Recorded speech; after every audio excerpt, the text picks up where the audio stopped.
What does it do to the culture?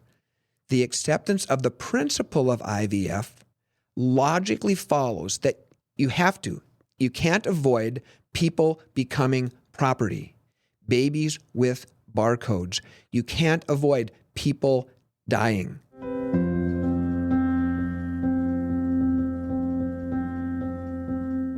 Welcome to Matters of Soul Importance, where we dive deeply into topics of both earthly and eternal consequence. I'm Roxanne Solonen, faith columnist and features writer for the Forum, author, and speaker. 2 episodes ago, I invited Tim Mosier in to discuss, Does the Church Hate Sex? It would be good to review that episode as a prelude to what we'll be discussing today. I'll include a link to it in the show notes. You might have noticed a lot of chatter these days about in vitro fertilization, or IVF. President Trump recently issued an executive order that would make IVF more possible through government assistance than ever before. But is this a good idea? Building again upon the teachings of St. John Paul II's Theology of the Body, today Tim will tackle whether reproductive technologies like IVF and surrogacy are a good idea. On the surface, these innovations may seem like a gift from God. In a world in which we're seeing fewer couples marrying and even when they do, welcoming children, IVF appears to be divine intervention and surrogacy a blessing. The desire for children is deep and beautiful and good. But have we gone too far in these technologies? What does the church have to say about it? Can we set aside emotion long enough to consider the long-term implications? Further, once we do grasp the full picture, how do we communicate those truths compassionately to others, especially those struggling with infertility? Tim Mosier has both the expertise and heart to lead us through this delicate conversation. Let's see what he has to say.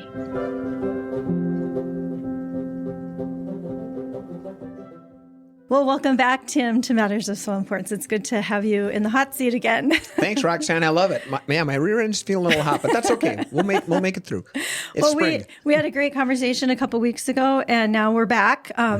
And even since the time we had our last conversation about the church's teaching, the beautiful theology of the body and how that plays out in our world, and the conversation of in vitro fertilization has really kind of hit the headlines. Absolutely. And all over the place. We'd kind of intended to go in that direction before that even happened, but here it is. And it's been for a while. But now President Trump has come out with executive order, I believe, to kind of expand that whole dimension, arena. And that gives some Christians pause. And it's a tough topic to get into, but I do want to ask today, are practices like IVF and surrogacy moral? And so, it all ties into the theology of the body and the human the dignity of the human person. And so could you gently begin to lead us through some of the pitfalls, I guess, or wherever you want to start with that. Sure. But we do want to kind of get into why are some people, it seems, for example, some people aren't even choosing to have children, aren't even choosing to have marriage. There's a lot of infertility. You would think that this would be the antidote, right? That you would think that this is the no-brainer. This is the beautiful antidote. Medical technology has come forth with this answer. And so we want to explore today, is this the answer we're looking for or not? Sure, Roxanne. Thanks so much. I appreciate that. I want to start off with a principle. Just because we can technologically achieve something doesn't necessarily make it morally permissible, all right? So if we can do it, the question is, should we do it? I always like to start with the heart, Roxanne. Let's start with IVF and President Trump and with IVF. What is the desire with IVF? The desire with IVF is to have children. That's wonderful. That desire is great. Okay, so I want to affirm everyone out there, that desire is great. If you're not a Christian listening to this, don't worry, I'm not going to talk about God for a while. I want to just talk about science and truth and nature that we all know, okay? So for instance, let's talk about IVF. I have a friend, a couple of friends actually that conceive with IVF, and they look at their children and they say, look at this person. How in the world can you say that what we did was wrong? And I say, look at that beautiful, it's wonderful. It's a human person. Remember, anyone who's been conceived, all right, in any way has infinite dignity. And I'm saying, yes, that is wonderful. That's beautiful. Okay. But I want everyone to think, again, I'm not talking about God. I want you to think about that child's brothers and sisters who are not here. You see, Roxanne, in our culture, out of sight, out of mind. For those that don't know, what is IVF? IVF, in a nutshell, there's a few different ways to do it, but in a nutshell, is taking a woman's eggs and a man's sperms. It might not be a husband and wife. It might be a donor. We don't even know. But the bottom line is sperm and egg come together outside of the marital act. It's a lot of times in a petri dish. And most of the time, there's 6 to 10 of these new human persons. Remember, you might say, well, that's just an embryo. From conception, it has unique human DNA signature. Sex, eye color, hair color, personality characteristics are already defined, all in there. The DNA signature they'll carry with them the rest of their life is there. So it is a complete, separate, whole human person. Of course, this person we see in front of us is beautiful. But we have to ask ourselves, what principle do we want to follow? Is the principle that some lives are okay to have at the expense of others being intentionally killed or put in storage? You see, that is beneath the dignity of the human person. And that, quite honestly, is that the kind of society we want to live in, where what is our condition for life is that we're wanted. Either a doctor or a parent wants us. So the first question I'd ask your listeners is, yes, beautiful, a new person, a human person. But what about all those other human persons that are either frozen or have been thrown away or have been just used for medical experimentation, who've never had the chance to live? I can go on, but if you want to jump in, go ahead. You go ahead, because Okay. I think it's good that we backed up and are kind of defining what it is. I guess one question maybe I could throw out there is, how did we get to this place where we're just now talking about what it is? Yeah. Because I feel like it's been going on for a while. There are children, maybe, I don't know how long it's been an active industry. I would say, 30 years or so? Yeah, at least that. Yeah, but in the last 20, 30 years, it's really expanded. Here's what I ask our listeners to do again, either mentally or if you have a piece of paper and a pen, I want you to draw a triangle. Draw a horizontal line and then put the points going down from that. Okay, so a triangle horizontal and then 2 points going down and form a triangle. Yep. In the upper left-hand corner, put marriage or MAR. I'm doing this right now. I see that. That's great. So MAR for marriage. In the upper right-hand corner, put sex, but just put beneath it, put MA for marital act. I'll explain that in a second. And then down below, put children or babies. Here's how we've gotten there, Roxanne. Remember, we've always had people contracepting. We've always had people aborting. So it's not that people haven't done this for millennia. The key is that it hasn't been sanctioned by civil society. And this is the difference. Take a look at your triangle. Contraception, go over to the upper right-hand corner, the marital act or sex, and go down to babies. Look what this triangle, by the way, has to be kept together. If this triangle isn't kept together, human dignity falls apart. Another image you can use is a rope, a 3-stranded rope. I didn't bring it with me, but whenever I go to, I have a rope, and I've actually pulled some strands apart. When the strands are together, it's very strong. Our society, our marriages are strong. Why? Because all human persons and all human actions in regard to the human person are respected. But when we start unraveling it, society starts coming apart, marriages come apart. So let's go to that first one. It says sex and babies, right? Mm-hmm. Contraception says I can have sex without babies, right? So in our minds, logically, we have severed any connection between sex and babies. How does IVF come about? Well, IVF is babies without sex. Because in our culture, we've separated that connection. That is how IVF so easily came. It just logically follows, like we talked about last, contraception to same-sex acts, to same-sex marriage. It logically follows. IVF logically follows contraception. It's part of the contraceptive mentality. That's how we got, in a simple term, that's how we got here. And I can go on if you want, but if you have a question or a comment, feel free. Why didn't we ask the questions, though, I guess is my question. And that's a good question. Well, because, Roxanne, we'd become, some people always had, don't get me wrong. But in our culture, remember I set forth this principle last time, what becomes legal, quote unquote, becomes normal, quote unquote, becomes moral. Contraception was legalized in the United States in 1965 for married couples. Okay, but look at your triangle.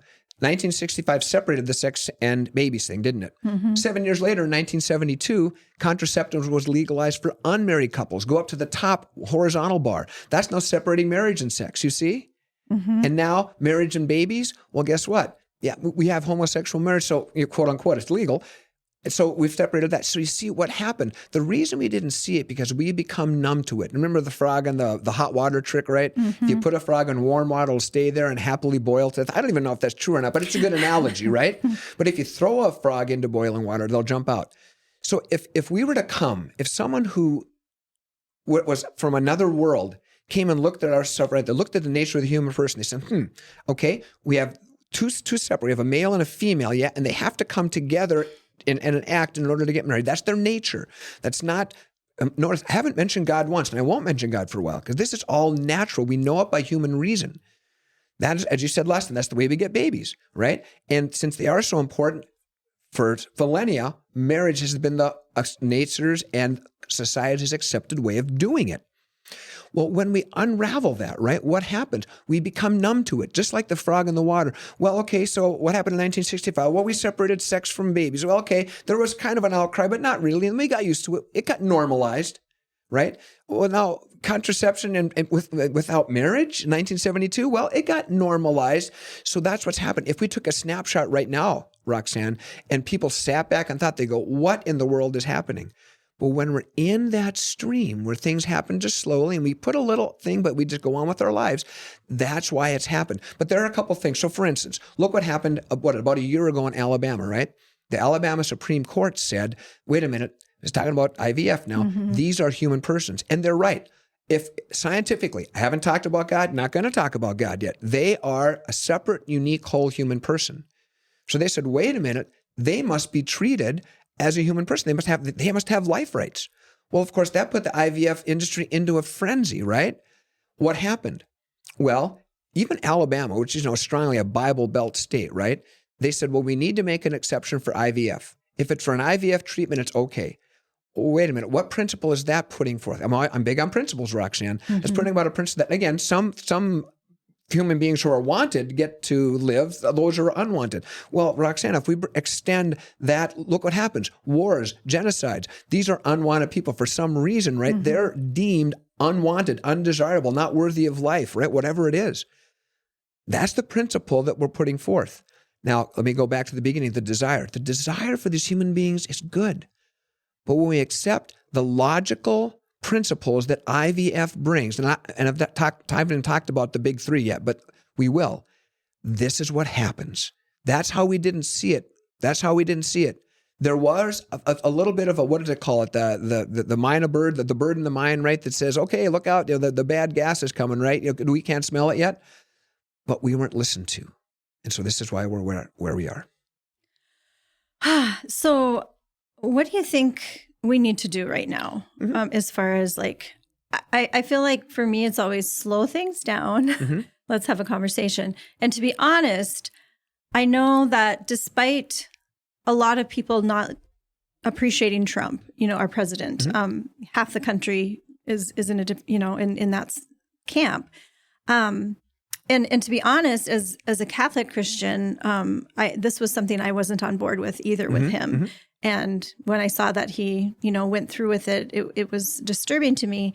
But I think he actually, despite himself, did something great because he's opened up the Pandora's box, right? Yeah. And whenever you can bring light into the darkness, it's a good thing, I think. And so now the conversation is happening. Exactly. And it's causing people to have to think about it a little bit more. So it is.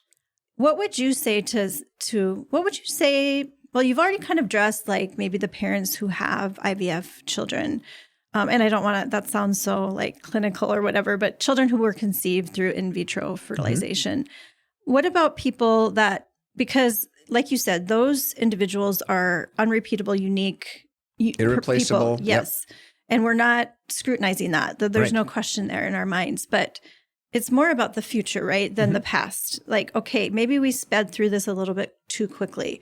What do we do now? And what do we say to people that are wanting children, which is a good thing, and we want that. Right. What do we say to our current parents that are getting ready to have, or married couples that want children? How can we frame this conversation in a way that can be illuminating and not cause any regret? Because I'm sure right now a lot of people are being triggered by this conversation. Yeah, so I want to just say right now, you may be one of those people, and we want to be as charitable as possible about this. Absolutely. But what would you say to someone in that situation? I think the first thing I would say, Roxanne, we've mentioned it before, but it's worth mentioning again. Any person that has been conceived, no matter how you've been conceived, has infinite dignity. So if you're sitting there saying, I'm a child who is conceived in vitro fertilization, you have just as much right and dignity as I do, okay, as anyone does, all right, once you're fertilized. But remember, also are your brothers and sisters who were discarded. So what I would say is, please remember that we must look at what a principle is. Again, you said as a Catholic Christian, you're against, and I am as well. But I would say this, as a person, I'm against it. What's he saying? We want more babies. Again, what can we agree with? Yes, we do want more babies. But how we do something matters. So parents who are thinking about conceiving with in vitro, I would ask you 3 questions. Number 1, do you look at your children, maybe you have already born children already, do you look at your children as a gift or as a right?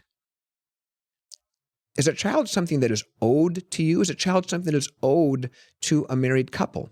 Is a person something that is owed as a right to someone? I think a careful reflection would say, no.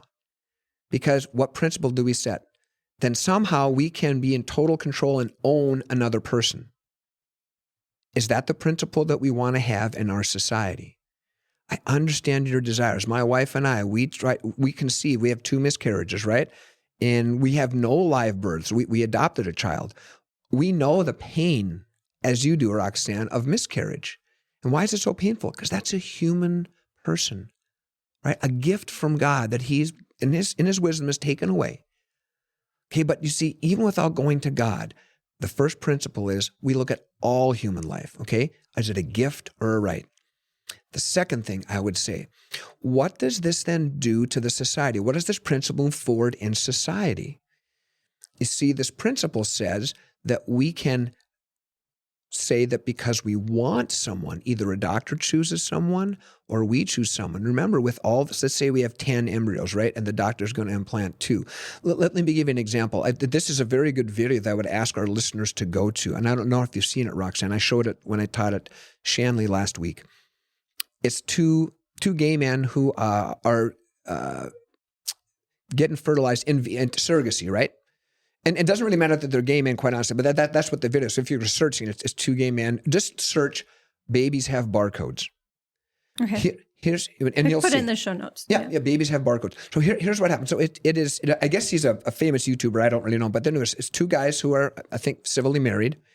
And they're talking about their surrogacy. They're looking and say, oh, look, your sperm generated 4 babies with eggs, of course, and 2 girls. So one has 4 boys and 2 girls, embryos. The other has 4 girls and 2 boys. So the guy says, wow, look at that. 6 and 6. Cheaper by the dozen, baby. And then the other guy says, yeah, it's kind of funny too. Our babies have barcodes. Now think about barcodes. That is what we do when we're exchanging property. When we're buying something at the store, it's identified by a barcode. You see, this is the ultimate propertization, right? Objectification of a person. And then I think it's very interesting. Here's what happens. Because then the same guy that says our babies have barcodes says, but of course, I want to ask the doctor, which one of these, which 1 or 2 of these do we keep? These 12. And the other goes, oh, he says this, he says, I don't want to play God. There is a spark there, Roxanne. So I'd ask every person that's thinking about doing this, ask yourself, is this playing God? Even 2 men who are going through surrogacy, right, with their sperm and egg donors, and then a woman's going to be a surrogate mother, even they have a sense that maybe this isn't right. Maybe what's happening is either a doctor or we are choosing which people shall live. And then after he says that, the other guy says, well, I don't want to either, but and then you can see the first guy that said, I don't want to play God. He goes and he grabs like a wheel with, it's like a gear, a plastic gear, a wheel with cogs. He says, hey, and he starts laughing. So his moment of clarity, it was there, but now it's gone. He said, let's put the barcodes on it. Let's spin it around, and wherever it stops, that's the babies we'll keep. So what would I say? See, even though you might be saying, but Tim, if we did IVF, we wouldn't do that. I realize that, and I thank you for that. But what I am saying is this. What does it do to the culture? The acceptance of the principle of IVF logically follows that You have to. You can't avoid people becoming property. Babies with barcodes. You can't avoid people dying. Let me bring up another question. Sure. That is, I know that over time we've become less invested in the child as far as children have become commercialized in this way. And again, I understand that it comes from a pure beginning point, but without thinking it through and only grasping at what we want. And because there's a way to get that, we forge ahead. What about the children? Like, for example, I know that some in vitro would be actually the egg and sperm from their parents, but in other cases, it's not. Right. And so now in the case that you were just talking about, that child that is conceived is missing his or her mother. Right. And are we thinking about that? And are we thinking ahead about when that child grows up? And there's an innate need for us as human beings to know our origins, to know our kin, even for adopted children. And not always, and that doesn't always play out in the same way, but we're finding more and more that there is this innate need in most human beings to know, where did I come from? Like, that's the question we all ask anyway, right? Sure, exactly. So it's like we kind of erase that. We take away that right of the child. And of course, we've all probably read the horror stories of some of the mix-ups that have happened in vitro where the wrong baby gets to the wrong person. Right. And just this last week in the news, right? Out east, this woman had, baby in vitro, right? She was a single mother. Her baby was born as a black baby. She is white. She thought her sperm donor was white. 5 months old. They find through genetic testing, right? DNA. They find the actual biological person. She has to give it up. And by then she loves this Of baby. course. But she knew something was wrong. Yeah. That was interesting to me because despite loving this child, something didn't sit right with her because she knew that something had been almost like she was lied to. Yeah, exactly. That's very true. You're right. And that's another thing. Roxanne, let me give you 3 points about your question. We've forgotten about the child. Okay? Go back to your triangle. When we separate marriage and the sexual act from babies, which we have done, then sex becomes what I want it to become. Pleasure, however I want to do it, whoever else will do it, or even pornography, to do it by myself. See, once we accept one sterilized sexual act, logically, every form of sterilized sexual act has to be accepted logically, okay? I'm not saying morally, right? But so that's the first thing I would say is this. Number one, I've talked about number one already, but a child is a gift. Do you want to think of a child as a gift or a right? A child is a gift. And we don't even have to go to God, although it enhances, right? If you're a person of faith, I would say this. I don't believe in vitro fertilization is immoral because my faith says it's immoral. My Catholic faith agrees with the science and the truth of the human person. Your partner is easy to become used as well, not a gift, right? Just use it for my pleasure, right? Okay, the second thing then, okay, a child has a right to know their mother and their father. As you said, that's a deep desire of the heart. Now, as much as we can. You might say, well, what about adoption? A closed adoption? That's right. This is something different. Let me just address adoption, Roxanne, and surrogacy and IVF. They are different. Yeah. With surrogacy and IVF, we are creating, right? I shouldn't say creating, reproducing, manufacturing children that we know are going to be put into this, artificial, I don't know my parents, some are going to die. Deprived of their mother or father. There you go. Or That's both. Exactly. Yeah. That's a perfect way to put it. In adoption, that's not the case, right?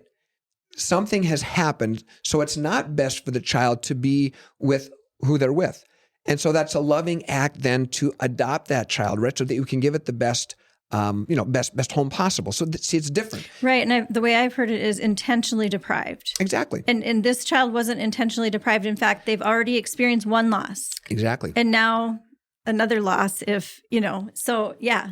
That's exactly right. So that's all part of this second principle. It's a child has a right to be, to know their mother and father. That's, for instance, another little example, our boy that we adopted, we took him in foster care a month. Just when he came out of the NICU, he was a month old. And over 2 years later, no one had stepped forward in the family to adopt him. So they asked if we would. And we said we would, in part, because we loved him and everything, but the bottom line was that we don't want him to go through another separation. He knows it's all these things, right? We don't want another intentional separation. It hurts and it has lasting effects. The third thing I would say, because children, child is a right, a gift, not a right, sorry. All right. Child has the right, notice child rights, to be known to a mother and father. The third right of a child, because a person is so important, right? We all know that, right? Even IVF thing. This is, how can you look at the human person? The most important thing in the world, most people would say. And if you're a person of faith, absolutely. Created in the image like God's greatest creation. We deserve, a child, all of us, deserve to be loved and never used. A child deserves to be loved into existence in a singular, loving, conjugal act of his or her parents, husband and wife. In general, what does the church teach about IVF and natural and NAPRO technologies and that type of things? Things that and techniques that assist the marital act but not replace it. Just remember, assist but not replace. For instance, maybe a guy has a hard time completing the marital act with his wife. He can take Viagra. Viagra, if that helps him to be able to complete a marital act with his wife, see, that's assisting it. They're not conceiving outside of the marital act. He's just doing something that so he can complete a marital act. A woman, a lot of times endometriosis, right? Or there's scarring in the fallopian tubes, whatever it is, right? Which is called restorative reproductive health care. Restorative. Help her out with treat the endometriosis, treat the bottom line, treat the cause. That will assist them in conceiving in the marital act. So the three things: child has a right, child's a gift, not a right. Right to be known to his mother and father, and a right to be conceived in a singular act of love by his parents. This, if we hold this together, this is the appropriate place to bring a child into the world. You said something really fast, and I want to come back to it. Me talking fast? Come on. NAPRO technology. Yeah, sure. Some people have never heard of that, but there are actual antidotes that are moral. So talk about NAPRO. Sure, that's very good. So going back to this whole approach that assists, not replace, just keep that in mind as we go. NAPRO technologies, NAPRO, natural procreative technologies. Notice, in vitro fertilization or artificial reproductive, even the words reproductive sounds like a machine, right? Manufacturing, which we are, quite honestly. Procreative. See, we're working with the technology to assist the marital act, you see? So this is an act that always respects the human person. It respects the husband. It respects the wife. It respects the marital act. It respects the child. So what happens? Probably the most famous clinic is Dr. Hilger's clinic down in Omaha, Nebraska. What has he done? I don't know about you, Roxanne, but I know several couples who have been infertile who have gone down there. And what he's done, just as I talked about before, he has removed, whether it's endometriosis or whatever the condition is, it's usually in the woman, but he can help men as well. But the bottom line is they've removed those impediments, and now they're able to complete the procreative act, natural procreative act, and many of them have gotten pregnant. See, this is totally acceptable because now we're working with the nature of our body, with how we were made. We're using technology in order to assist this marital act, not replace it. Naturally. Well, I have a story. I actually, after my miscarriage, and I was charting, I was using natural family planning and noticed that it looked like my progesterone was low. And there was evidence to that. My doctor at the time didn't want to look at it, I was even willing to try to put her in touch with Dr. Hilger's team, and that didn't happen. So I ended up having to switch doctors. And at this point, I found out I was pregnant again, and I didn't want to lose another baby. So I was kind of a mother tiger at that point. I'm like, sure. I want to get to the bottom of this. And they helped me. I was able to conceive, but because of the risk of miscarriage, even with one, whereas in a typical medical situation, they want to see a history of miscarriage. And they helped me get in touch with natural progesterone that I was able to inject with the next 3 pregnancies, so that my children weren't at risk of miscarrying again. And so I was worried about it because I was like, I want to make sure this is moral. And so I talked to the nurse, and she said, it's like a vitamin. It's like something your body produces. It just enhances that because as you age, it starts to decrease or whatever. So I could conceive naturally, but there was a deficiency in that one vitamin, basically, which was progesterone. And so using a natural, not a synthetic, but a natural boost of that, I was able to have 3 more children. And I don't know, maybe they would have been with me either way, but it was just an extra assurance so that my baby wouldn't die. And I am forever grateful for those 3 children that exist from that. But it wasn't, it's not artificial. I was assured of that. So that was wonderful. Yeah, and that's a great story. That's a great application, right, of doing things that will assist. And we should go along the marital act. And yes, some people can conceive, but they can't carry to term, right? So once we take, right, the conception is going to be the man and the woman, right?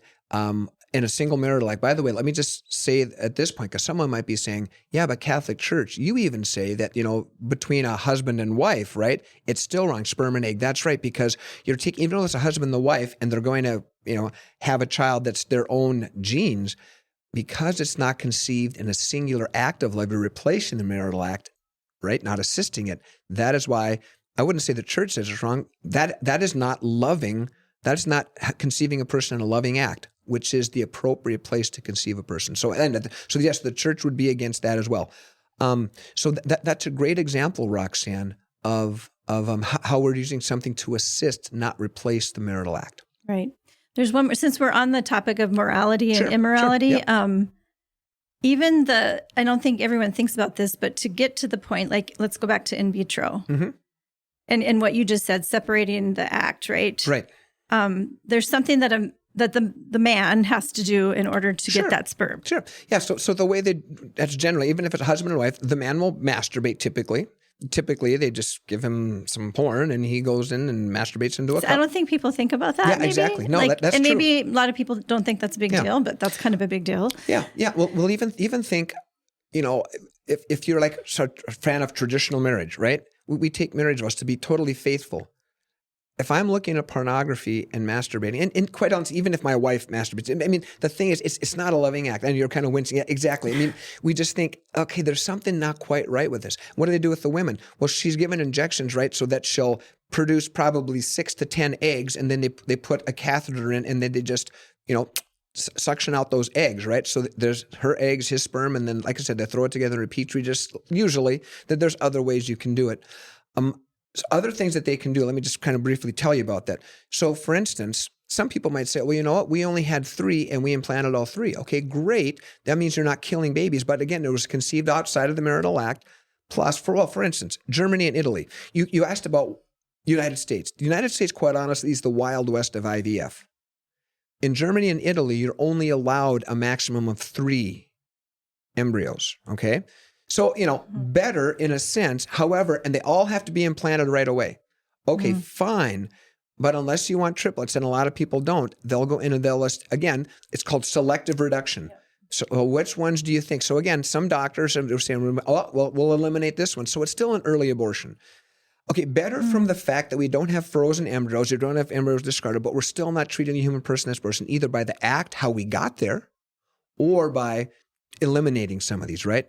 So even that, even however you want to slice it, IVF is not in the good of the human person and society. It's so interesting because I was talking to my son and some of his friends at a bar that Troy was playing at. There you go, and sure. I wrote a column about this, but somehow, I don't really know how, but in vitro fertilization came up. Always comes up when I'm at the bar.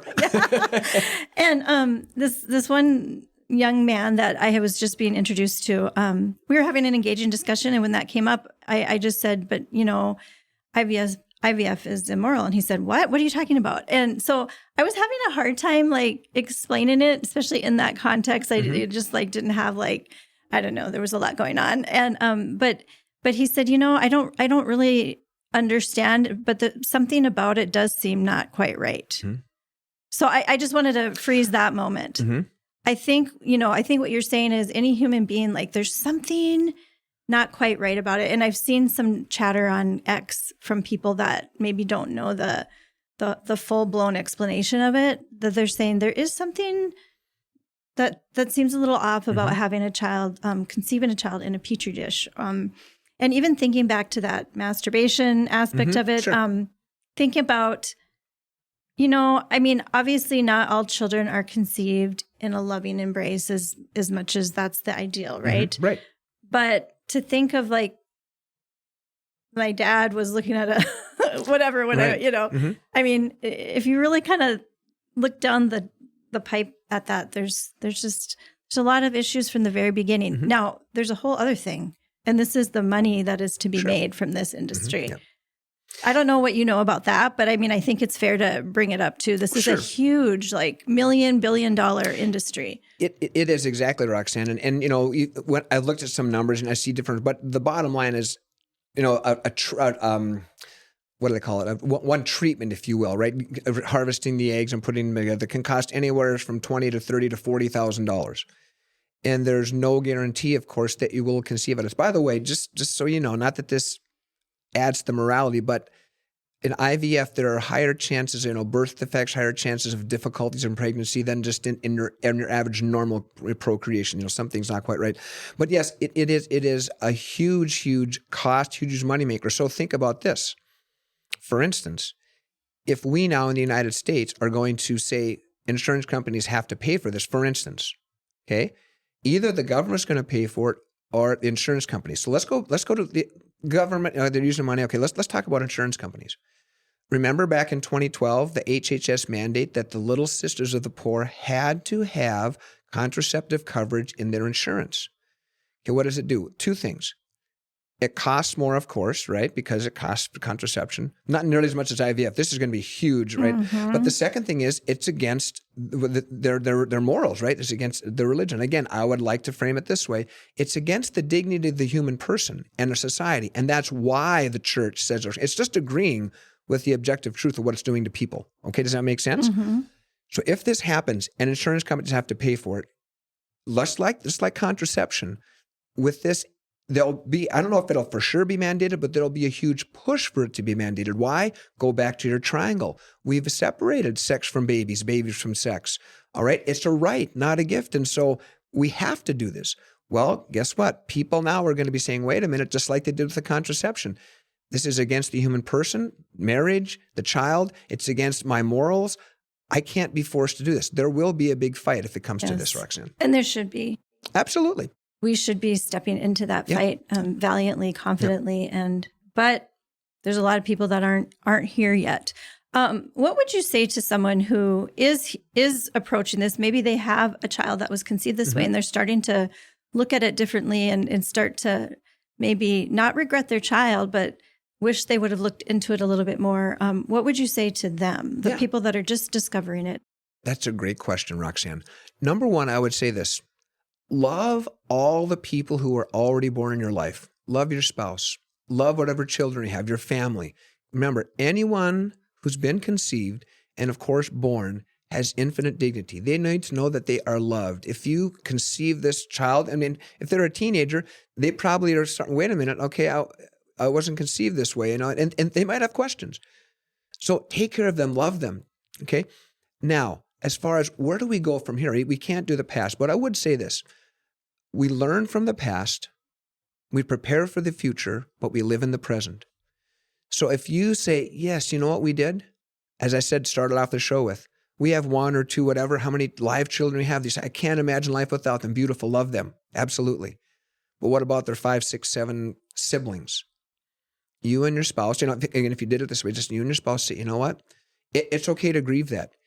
It is similar to a miscarriage. You probably didn't know at the time or really fully understand or really comprehend. You probably thought, okay, maybe this is killing life, but it didn't feel the same as an abortion, even though it killed children. So don't beat yourself up. Get some help if you need. Go ahead and grieve. Grieve the loss of those children. I would say if you know how many children there are, I would name them. My wife and I have named our miscarriages. I don't know if you named your miscarried baby or not. Gabriel. Because they are persons. So this helps start your healing. And there actually are places, I can't remember the names, there are places for people who have gone through this who are grieving. So name them, love them, admit it, that's fine. God takes us right where we're at. But then moving forward, what do we do? Please take what you've learned and what your heart is saying, what your head is saying, what you know, and say, okay, the 3 big things. We would love to have more children, but children are a gift, not a right. Let's see if we can do something to help assist our marital act rather than replace it. Number two, let's have as much as we can our children to know us as a mother and father. That's so important. And then finally, let's conceive in this act. In other words, sit back. If you're a person of faith, pray, but take time to reflect. And even if you're not a person of faith, what does this do to human persons? What have you done? Okay, don't beat yourself up. Understand, yes, what we did resulted in babies dying, our babies dying. Okay, we don't want that to happen again. We don't want babies to die so we can have another live child. Let's try to fix whatever's in the way of our fertility. Let's treat this as a gift, and let's trust. And if you're a person of faith, trust in God. Get a hold of Dr. Hildress, NAPRO Technologies, absolutely, whatever that is. Talk to people who have had trouble conceiving and who have gone to NAPRO. It's beautiful. So this is what I would say. So the three things. Number one, admit what you've done, realize it. Okay, fine. Second thing, get whatever help you need, right?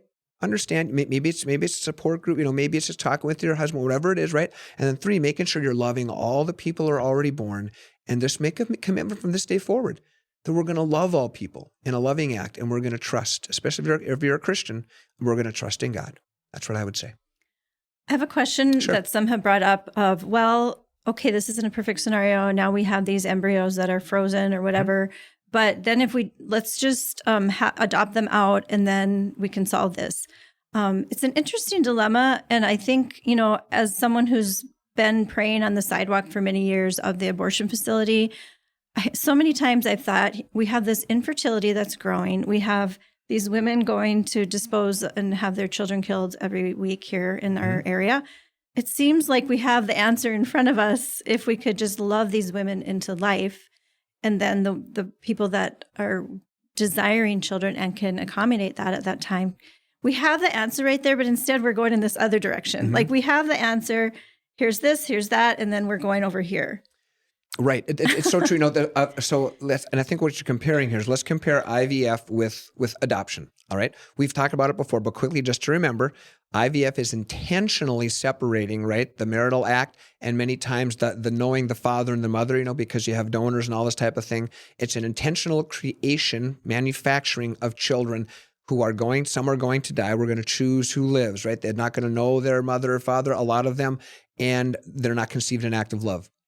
Adoption is not that intentional separation, right? Okay. So here's what I think you're saying. What we need to do is we need to let, women who are abortion-minded women, by the way, I've got a song about this that we'll probably have at the end, but anyway, abortion-minded women to say, we support you. We love you. Because many women who choose abortion think they have no choice, right? I mean, that, right? They're not supported by their husband, their boyfriend, their family, whatever it is. I mean, I've known families, right? Who said, I'll give you a quick example, two types of families. Now, obviously, I won't name any names. One type of family, their daughter got pregnant, teenage daughter got pregnant out of wedlock. No, we're taking her to the abortion clinic. We're doing this. I've talked to that gal, several times. She and her family so regret that. They actually know a family that did it differently. And I know this family too. Teenage daughter got pregnant out of wedlock. They says, come into our home, live in our home. We will help you raise this child. And if it's best for them to stay with us and you, then let's do that. If not, I've known people that have done that and their child has been adopted. I've known people that have done that, the child has stayed here. But the point is this, women need support and help. Even abortionists say no woman wants to walk into an abortion clinic and have an abortion. They don't think they have choice. So we want to support them, not just through their pregnancy, Roxanne, but through the growth and development of that child. And so you're right, we do have the answer. We're going over to IVF. Why? Because we want babies and we don't have a babies. It's too expensive to adopt or I haven't looked into adopt, whatever it is. By the way, our adoption didn't cost hardly anything. There are ways you can adopt children with very little cost. But you're right, we're going to IVF, technology over the human person. Mm-hmm. Let's do this.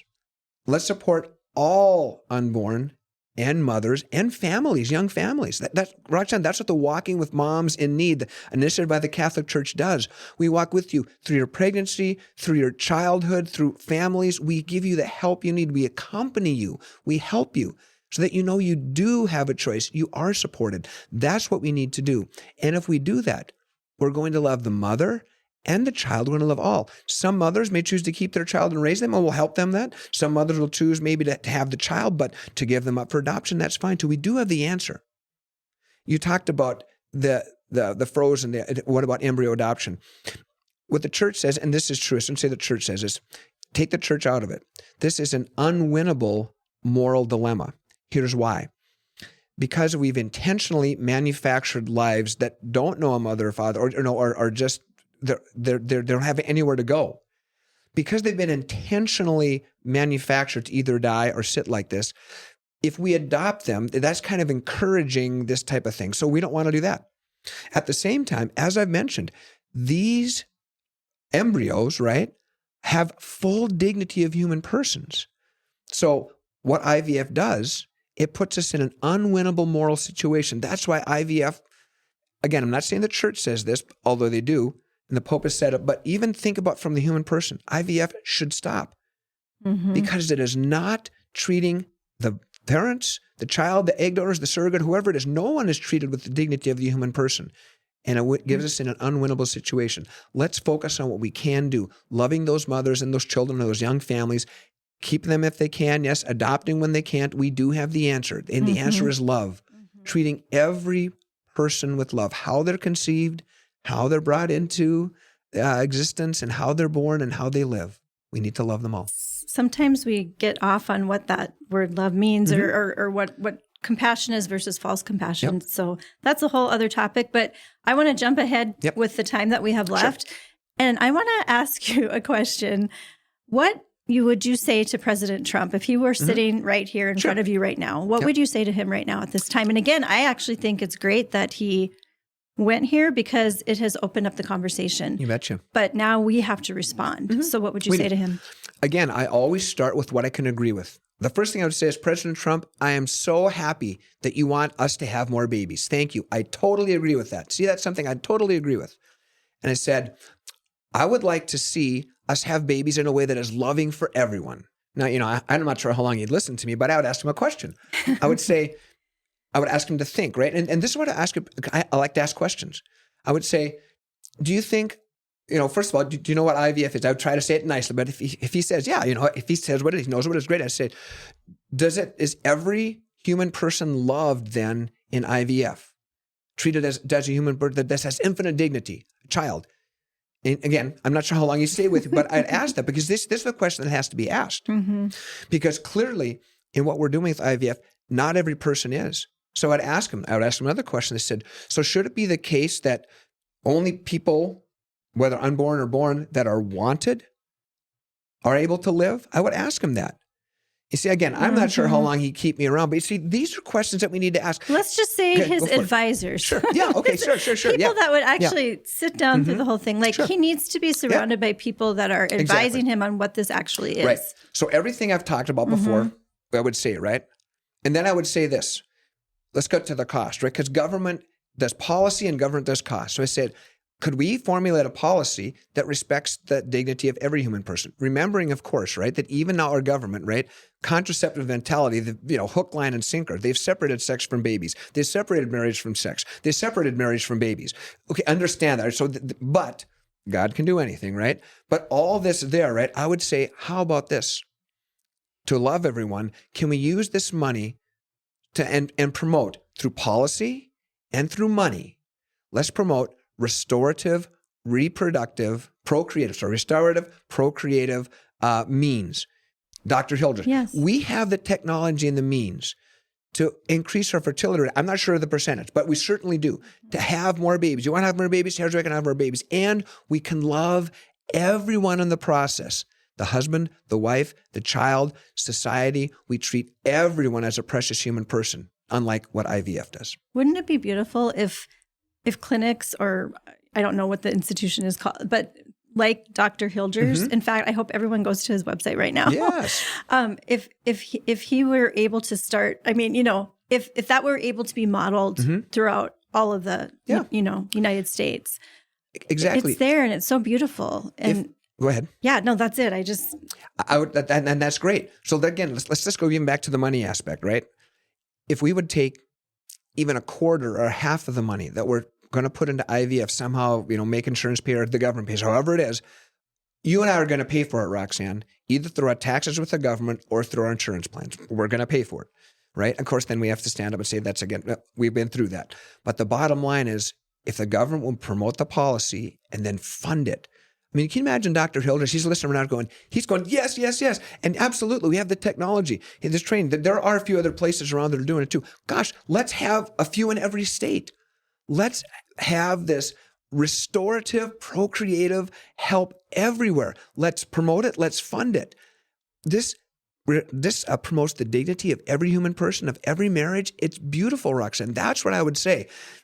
Hopefully we can do that, but that's what I would say to them. And it doesn't cost nearly as much. No. Right now the government is really looking into how we have overspent in so many areas and looking at fraud. Mm-hmm. I mean, let's not go into this dangerous area where people that are like our conscience is saying no, that we're going to have to, like, it's just so wrong. Yeah. But the conversation is happening and there's a beautiful reality that's being uncovered. Mm-hmm. So I'm hopeful. And I would just go back, Roxanne, if we have just a minute here. Again, not a religious thing, but go back to the preamble of the Declaration of Independence. Look at what our founding fathers knew. We hold these truths to be self-evident. Don't need further explanation, self-evident. What are they? All men, all persons are created equal and endowed by their Creator with the inalienable right to life. What they're saying there is each person is created by a Creator and the right to life is inalienable, given to them by God. And what does it go on to say? Governments are instituted not to give them these rights, Roxanne. Governments are instituted to secure these rights. Our government needs to be securing the right to life of every person. That's what I would say to his advisors. Are we doing this with these tens of millions of persons who are either frozen, discarded, used for research? No, we're not. We need to get back to the inalienable right to life. And if you're sitting there thinking, okay, that's crazy, think about the principle it does. Someone deems you worthy of life. You have to be wanted. You have to live up to some standard of behavior, so much you can do. Guess what, Roxanne? Every single person in this world is at risk because every single person is not going to live up somehow to someone's standard. Go back, 70, 80 years to World War II. Life unworthy of life. That is what's happening now. Very good. Very good. Well, I appreciate this conversation, and there's always so much more to say. But thank you for part 2 that you were able to come back. Absolutely. I know. Again, we just kind of touched on so many things and buzzed past it, but that's kind of where we're at. We're at the deluge where we're really kind of opening our minds to what's going on here, and the conversation is happening. It's so very important. I want to ask one thing before we have to say goodbye. There was a point there where you started getting a little bit of emotional. What was that all about, Tim? Well, when I think about my son, our son, the gift of our son, who could have easily, many times when we took him down for treatments, down to Minneapolis, you know what they said? Well, if he happens to, code on the table, of course you don't want to, I said, of course we do. See, the reason I do this, because when I look at my son, who has special needs, but he's a beautiful, beautiful person, I think, how in the world could I have any standard other than saying you have an intrinsic right to life? Others would say no. Others have said no. That's what I think. My duty on earth is to ensure the right to life of everyone I can, starting with myself, of course, my wife, and our son. That's why I was crying, because already I've seen in my lifetime people who are deeming him not worthy of life. That's hard. It is. Yeah. Well, let's ask the question. Are practices like IVF and surrogacy moral? They're not moral, but I would again say this. You can take religion out of it. Look at what it does. It is the intentional creation, manufacture, and disposal of human persons, period. Okay? Yes, you have that one alive child or two, but what about the 6 or 7 brothers and sisters? Their situation. Clearly, it's not immoral. And that's why the church agrees with that science, agrees with the facts, and says it is immoral. Not because it just says it's immoral, because when you look at what really happens, it is. I just have to say, in your words, I feel the love of God wanting to come forth and let all children, every child conceived, the ones that are frozen, the ones, however, that he is with them when they're alone and they're, wanting to live. It's so beautiful. Yeah. We're all loved. We're all so loved. So we're all made by God, Roxana, made for God. The ultimate destiny, even of those frozen embryos, God's got all figured out, is God. We're not sure how he does it, but we're supposed to love people here on earth. I don't sit back and say, well, God's got it taken care of. we're supposed to be an image of God's love in what we do too. So Why thank are we you. here? We're here to learn to love. Exactly. Learn to love. Yeah, to love as God loves. Absolutely. Thank you for illuminating that beautiful topic for us today. And I hope that it will give pause in some hearts of some and just a desire to research more, because this is an issue that's before us now and we have to make a decision, and we are the ones that have been called to make it. So God Amen. bless you, Tim. Thanks, Roxanne. Thanks Yes. for what you do. God bless you. Yes, you.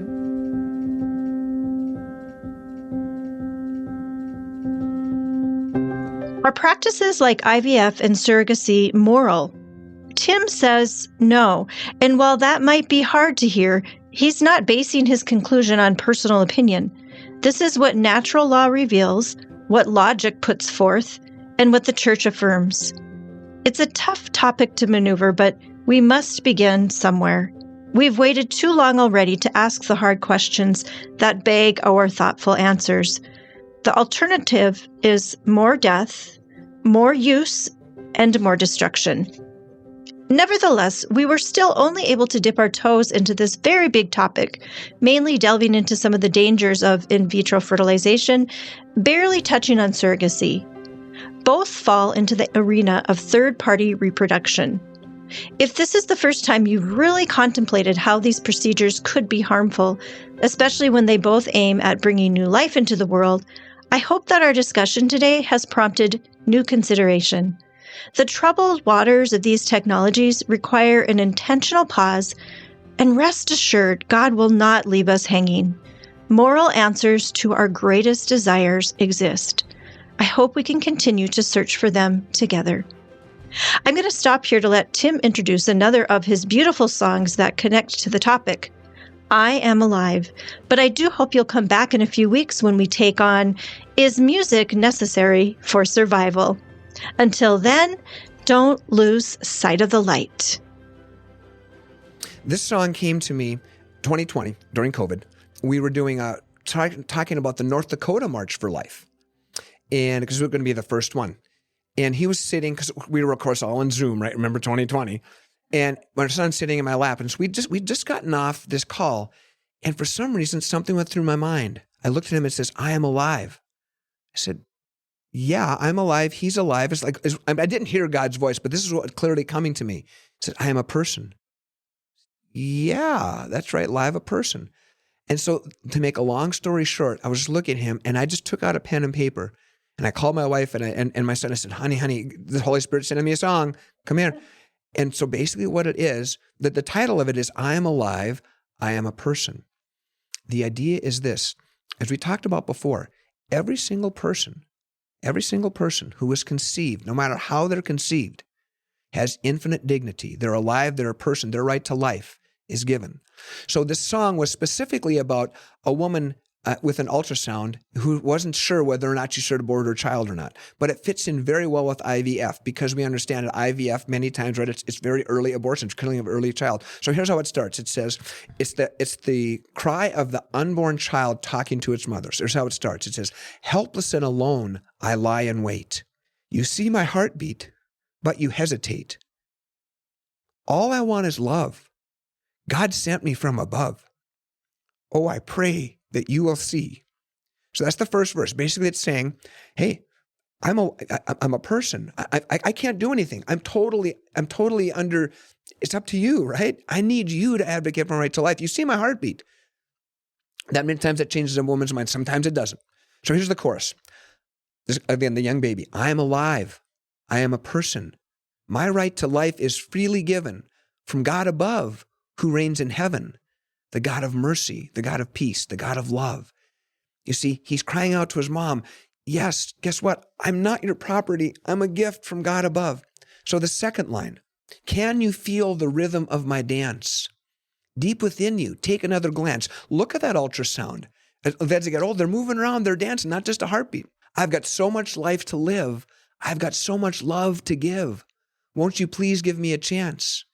And then we do the chorus 3 more times, and I change key, because what it's doing each time, it's intensifying the child's plea. Again, the chorus is, I am alive, I am a person. My right to life is freely given by God above, who reigns in heaven, the God of peace, the God of love.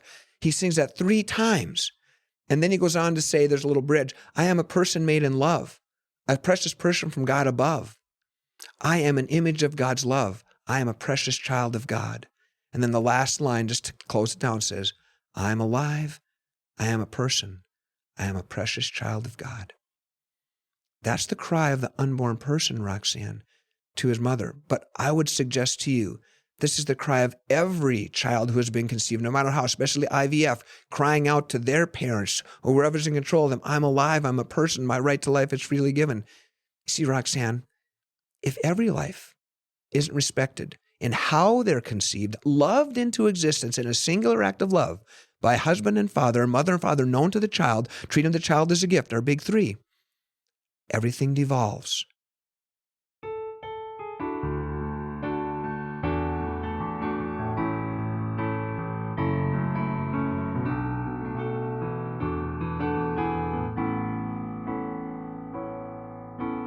Helpless and alone, I lie and wait. You see my heart beat, but you hesitate. All I want is love, God sent me from above. Oh, I pray that you will see I am alive, I am a person. My right to life is freely given by God above, who reigns in heaven, the God of peace, the God of love.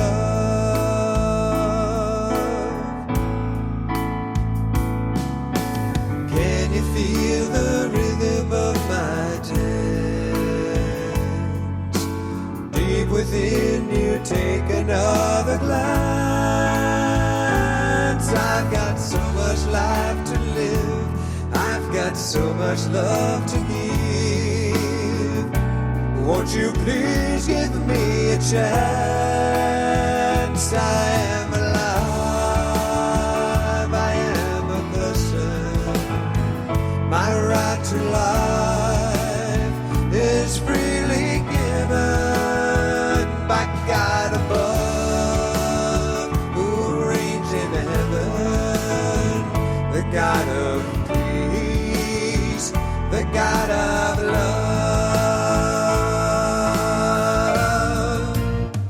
Oh, I am alive, I am a person. My right to life is freely given by God above, who reigns in heaven, the God of peace, the God of love.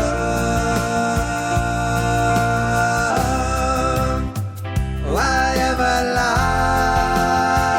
I am a person.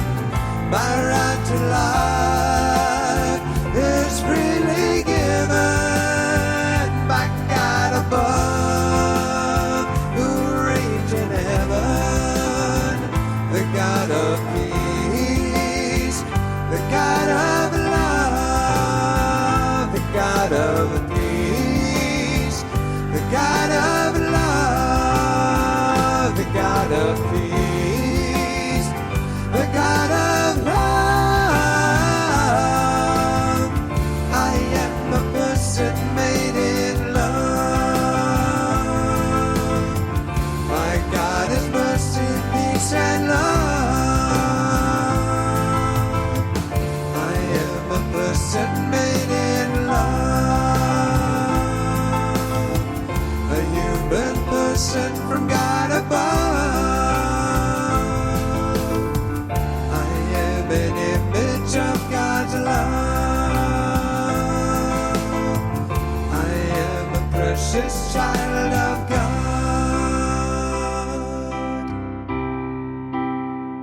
I am alive, I am a person. I am a precious